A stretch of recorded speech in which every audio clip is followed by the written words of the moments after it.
സഹസ്ര വന്ദനം. വിശപ്പ് സഹിച്ചവനെ പച്ചവെള്ളത്തിന്റെ മധുരറിയും കഴുകിയെന്ന് ചൊല്ലുണ്ട്. നാം എന്തൊരു സമൃദ്ധിയിലാണ് ജീവിക്കുന്നത്. നമുക്ക് ഇഷ്ടപ്പെട്ട ഭക്ഷണവും വസ്ത്രവും ഇതെല്ലാം നമുക്ക് ലഭിക്കുന്നു.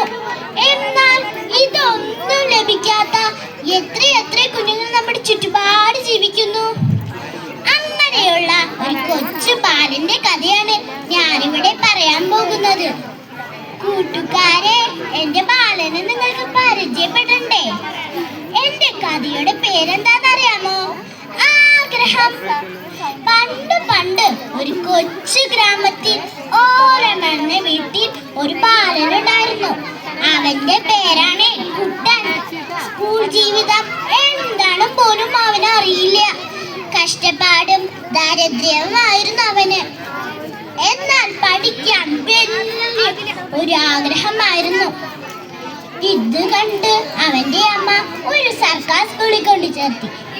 സ്കൂളിൽ പോകുന്ന അന്ന് അമ്മയ്ക്ക് വളരെ വിഷമായിരുന്നു.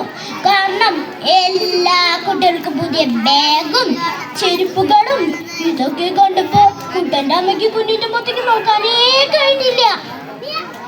അന്ന് അവിടെ വെച്ച് കുട്ടന് ബാബു എന്ന സുഹൃത്തിനെ കിട്ടി. അവൻ വലിയൊരു പണക്കാരനായിരുന്നു.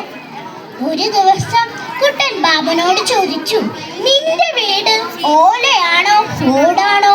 അപ്പോൾ ബാബു പറഞ്ഞു, മാളികപ്പുറം വീട്.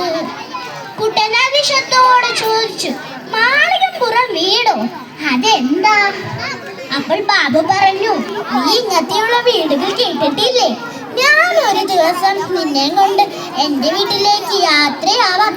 അങ്ങനെ ഒരു ദിവസം കുട്ടനെയും കൊണ്ട് ബാബു അവന്റെ വീട്ടിലേക്ക് യാത്രയായി.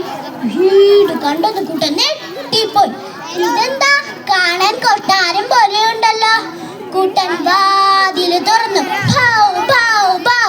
കുട്ടൻ പേടിച്ചു പോയി. നോക്കിയപ്പോൾ അതിൽ മറ്റൊരു വീട്. അതിൽ വലിയൊരു പട്ടിക്കുട്ടി. പട്ടിക്കുട്ടിന്റെ മുന്നിൽ ഒരു പാത്രമുണ്ട്. പാത്രം നിറച്ചു പലഹാര സാധനങ്ങൾ. ഇത് കണ്ട് കുട്ടന്റെ വന്ന് വെള്ളം ഒഴുകി.